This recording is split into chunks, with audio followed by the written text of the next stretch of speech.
So I wanted to talk about Deante because he represents a generation of people that do not want to lead their life with education, but instead on the basis of hatred because of how they are emotionally feeling about other people.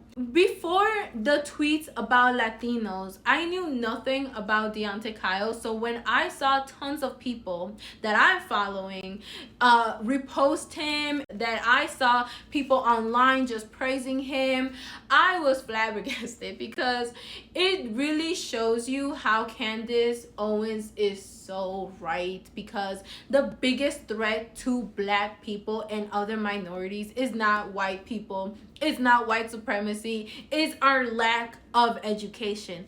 Because this man said nothing but ignorant, hateful things about Latinos. So let's look at those text messages, because he also has said that Latinos are the ones rewriting history, which is hilarious because people like him and other people that think like him, they're the ones rewriting Latinos out of history. They're not even telling history correctly. So again, this is why I dedicate my account to what I do, because like I have said, I have been in political clubs, and all my life I have literally gone through this, in which people do not know anything about Latin American history but expect you to know everything about their history. And you know what Deante said? He literally said that Latinos are calling on Black people like guard dogs. Excuse me?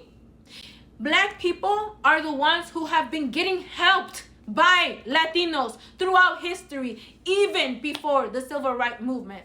And even within the civil rights movement, it is Latinos that have laid the foundation for a lot of accomplishments within the civil rights movement. Not just that, but even within the civil rights movement, it was who? Latinos that stood up in majority, not just within the USA, but also in Latin America. Because when Black Americans were being killed in the USA, who went and protected them?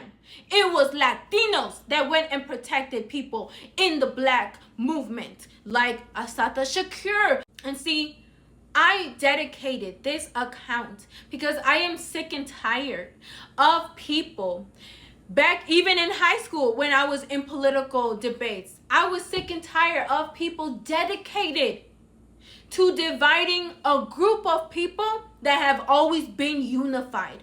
Because whether you like it or not, we are in the American continent. And the American continent shares a culture that is not exclusive to the citizens of the USA, including Black Americans. He literally said on one of his videos that it is Black people who have gone through all of this first.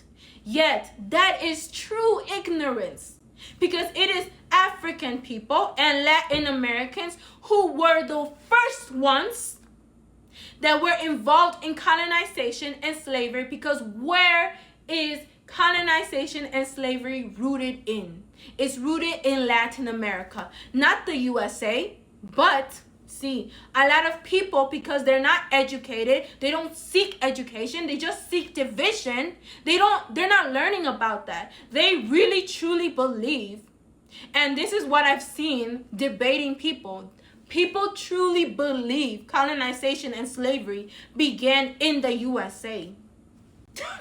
Not just that, but majority of the people I have talked to truly believe that it is only Black people in the USA that have been enslaved, or the race of Black people have been the only ones who have been enslaved. Oh my goodness. And because people like him do not want to teach actual history but just ignorant, I am happy to go through all the many ways in which Latinos laid the foundation in the civil movement era, and also before. Not just that, but also how they helped Black people, right? Because a lot of the times, like I've said, I always hear nobody is there for us. Nobody has ever helped Black people. And if we are saying things like that, should then other people be allowed to say, oh, Black people never never acknowledge the help that they get, because black people throughout history have always gotten help. But if you're never going to acknowledge that help, should you even be worthy of getting more help? That should be the question, but I digress. The attitude some black people have against Latinos definitely needs to be talked about, because I watched this interview of Dr. Umar literally telling black Americans to strap up. Not because, you should, and that's what you have to do as a human in order to protect yourself. No, not because of that. Because of Latinos and how they're going to unalive black people. So you as a black person, you better strap up, because these immigrants, not only are they here to replace you, but they're also here to unalive you.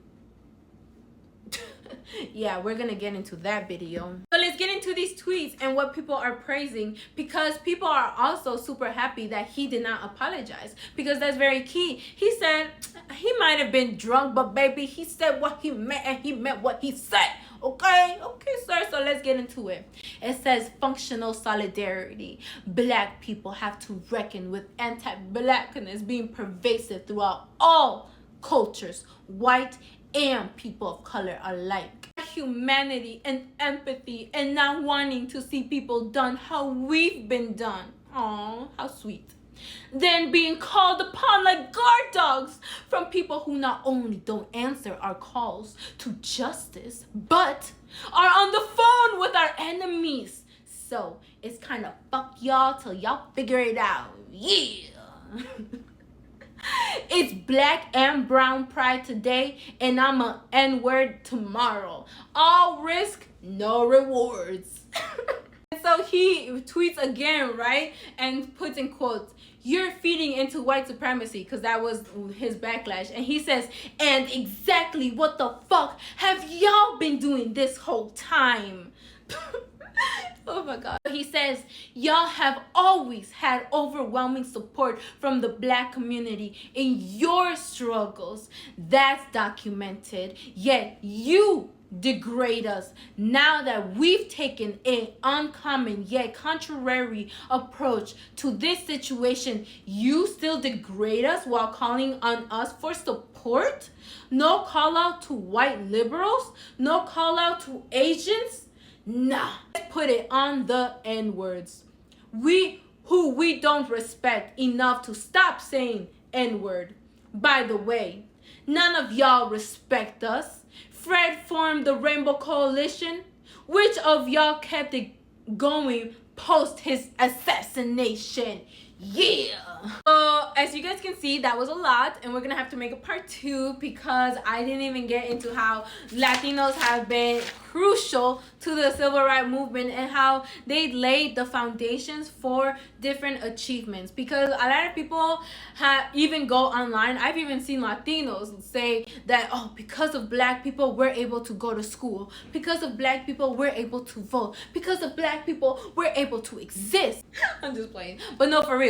It's just insane, because actually if you look at the Voting Rights Act, if you look at the segregation, all of that was led by Latinos. But are people going to talk about that? No, because again, the victors are the ones who get to rewrite history. And in the USA, it is black and white. And black people have been given a lot of privileges over other people of color. But again, we'll have to talk about that in part 2.